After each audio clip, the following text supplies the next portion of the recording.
수연생각 마음 한 스푼. 오늘 선정한 책은 인생 수업입니다.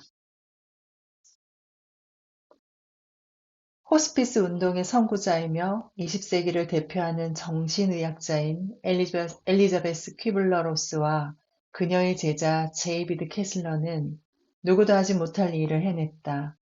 두 사람은 죽음 직전의 사람들 수백 명을 인터뷰해 그들이 말하는 인생에서 꼭 배워야 할 것들을 받아 적어 살아있는 우리에게 강의 형식으로 전하고 있다.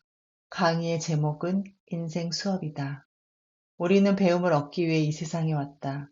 태어나는 순간 누구나 예외 없이 삶이라는 학교에 등록한 것이다. 수업 시간이 하루 24시간인 학교. 살아있는 한 그 수업은 계속된다. 그리고 충분히 배우지 못하면 수업은 언제까지나 반복될 것이다.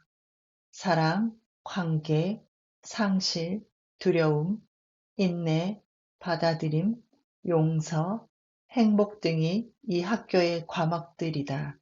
이 책은 10장으로 좀 나누어져 있는데요. 한 장 한 장에서 제가 발췌한 문구를 한번 공유해 보도록 하겠습니다. 첫 번째, 자기 자신으로 존재하기. 우리는 저마다 배움을 얻기 위해 이 세상에 왔습니다. 아무도 당신이 배워야 할 것이 무엇인지 알려줄 수 있는 사람은 없습니다. 그것을 발견하는 것은 당신만의 여행입니다. 삶은 탄생에서 죽음에 이르는 수업과 같습니다. 때로는 최악의 상황에 직면할 때 우리는 더 많이 성장합니다. 조건이 가장 나쁠 때 오히려 자신이 가진 최상의 것을 발견할 수 있습니다. 그 배움을 통해 행복하고 가치 있는 삶이 무엇인가를 깨닫게 됩니다. 그것은 완벽하지 않지만 진정한 삶입니다. 진정한 자신이 된다는 것은 자신의 인간적인 자아를 존중하는 것을 말합니다. 때로 감추고 싶은 자아의 어두운 부분까지도 포함해서 사실 우리는 진정한 인간의 모습에 이끌리는 것입니다.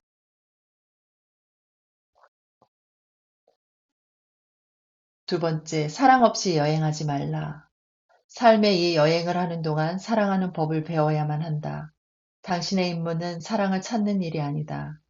당신의 마음속에 스스로 만들어 놓은 사랑의 방해물을 찾아내는 일이다. 우리는 사랑의 감정이 받는 것이 아니라 주는 것에 있다는 것을 모르고 있습니다.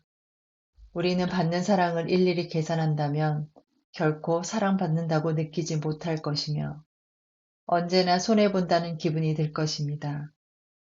정말로 사랑받지 못해서가 아니라 사랑을 재는 행위 자체가 사랑이 아니기 때문입니다. 당신이 사랑받고 있지 않다고 느낀다면 그것은 당신이 사랑을 움켜쥐고 있기 때문입니다. 사랑하는 사람과 다툴 때면 당신은 상대방이 잘못했기 때문에 자신이 화가 났다고 생각합니다. 하지만 사실 당신은 스스로 마음을 닫고 사랑을 거두었기 때문에 당황한 것입니다. 세 번째, 관계는 자신을 보는 문. 나는 남편이 내게 잠시 동안 맡겨진 선물일 뿐 영원히 내 곁에 둘 수 있는 사람이 아니었음을 깨달았어요.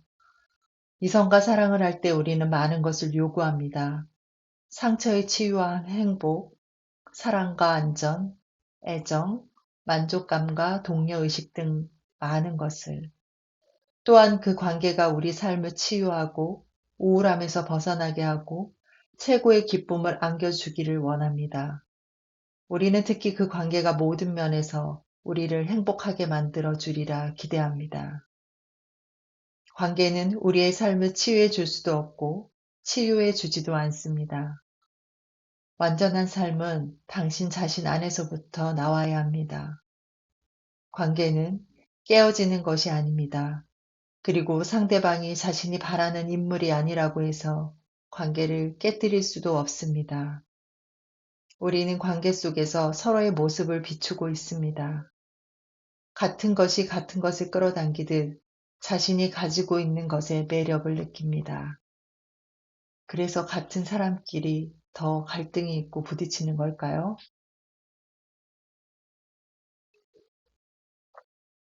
네 번째, 상실과 이별의 수업. 많은 사람들이 삶이 곧 상실이고 상실이 곧 삶이라는 것을 이해하지 못한 채 평생 상실과 싸우고 그것을 거부합니다.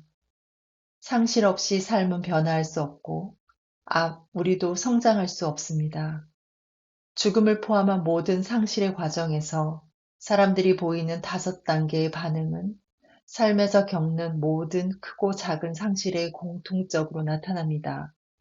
첫 번째 반응은 부정, 두 번째 반응은 분노, 세 번째는 타협, 절망, 수용입니다. 이런 과정을 거치면서 우리가 소유하고 있는 모든 것은 잠시 우리에게 맡겨진 것에 불과하다는 가르침을 새삼 뼈저리게 느끼게 됩니다.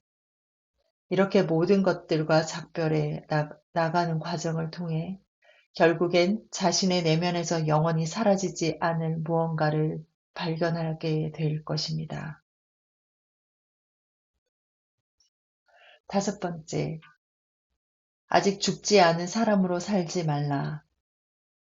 죽음에 도달하는 순간 모두 제로가 된다.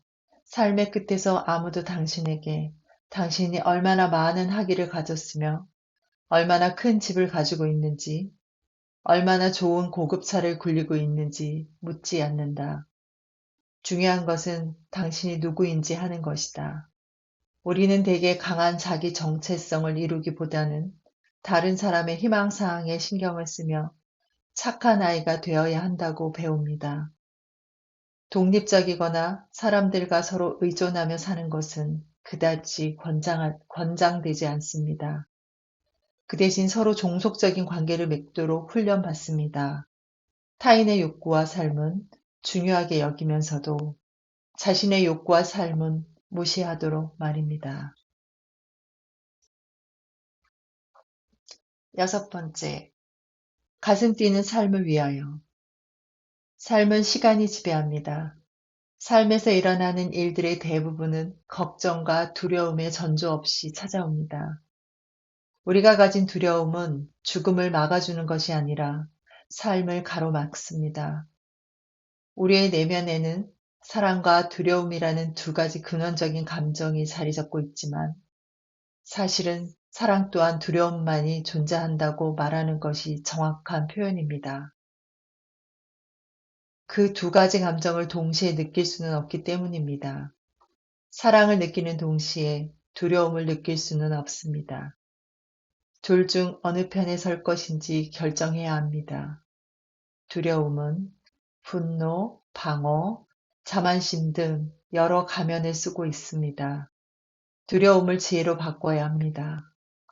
매일 조금씩 앞으로 나가야 합니다. 자신이 두려워하는 것들을 작은 것부터 하나씩 실천해야 합니다.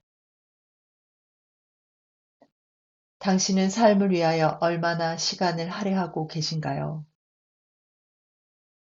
지금 당신의 인생 시계는 몇 시인가요?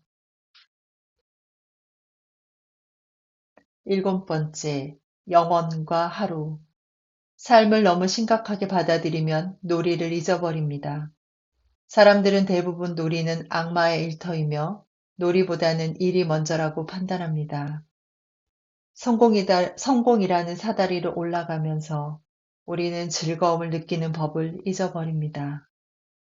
삶을 힘들다고 생각하며 계속해서 삶을 개선하고 고치고 싶어 합니다. 단지 즐거움을 얻기 위해 시간을 비워두는 법을 모릅니다. 우리는 즐거움에서 점점 멀어지고 있으며 그래서 조금만 즐거움을 맛봐도 죄책감을 느낍니다. 놀이에서 얻는 즐거움은 시간 낭비라고 생각합니다. 아마도 이것이 왜 그토록 성공한 많은 사람들이 은밀히 놀 장소를 찾아다니는지, 왜 어떤 사람들에게는 즐거움을 추구하는 자연스러운 욕구가 불건전한 방식으로 나타나는지 설명해 줄 것입니다. 왜 우리는 즐거움이 고개를 내밀지 못하는 세상에서 살고 있을까요? 여덟 번째, 무엇을 위해 배우는가? 인내는 가장 힘든 배움, 아마도 가장 큰 절망감을 안겨주는 배움일 것입니다.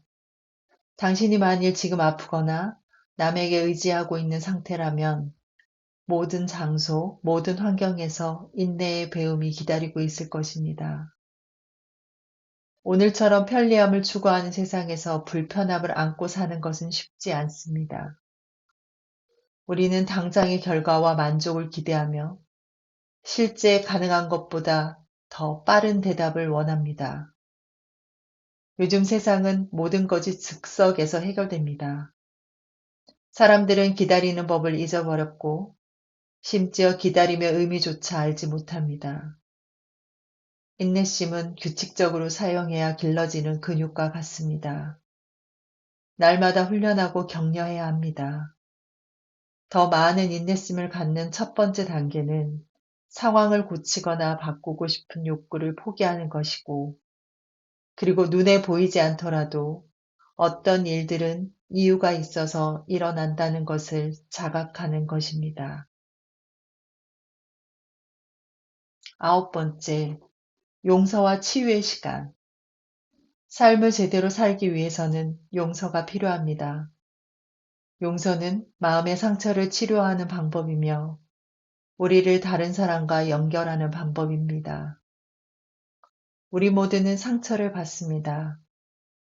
우리에게는 용서에 대한 선택권이 있습니다. 용서의 선택권은 상처를 입힌 사람보다 상처를 받은 사람에게 더 중요한 이기적인 행동입니다. 용서하지 않을 때 우리는 오래된 상처와 분노에 매달립니다. 실제로 행복한 사람들은 가장 덜 자기중심적인 사람들입니다.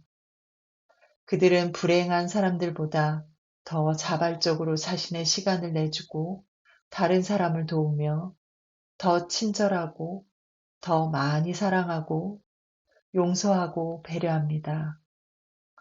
불행은 이기적인 행동을 낳는 반면에 행복은 주는 능력을 더 키워줍니다. 당신은 행복한 사람인가요? 마지막 열 번째, 살고 사랑하고 웃으라. 죽음을 앞둔 사람들이 가르쳐 주는 가장 놀라운 배움 중 하나는 삶은 불치병을 진단받는 순간에 끝나지 않는다는 것입니다. 바로 그때 진정한 삶이 시작됩니다. 당신은 죽음의 실체를 인정하는 순간 삶이라는 실체도 인정해야 하기 때문이다. 상실은 무엇이 중요한지 보여주며 사랑은 우리의 진정한 모습을 가르쳐준다. 관계는 자신을 일깨워주고 성장의 기회를 가져다 준다. 두려움, 분노, 죄책감조차도 훌륭한 교사이다. 삶의 가장 어두운 시간에도 우리는 성장하고 있다. 삶은 그 특별한 매력을 나타내기 위해 굴곡이 있는 것이다. 마지막으로 바다를 본 적이 언제인가요? 아침의 냄새를 맡아본 적은 언제였나요? 파란 하늘을 본 적은 또 언제였나요? 이것은 다시 얻지 못할지도 모르는 경험들입니다.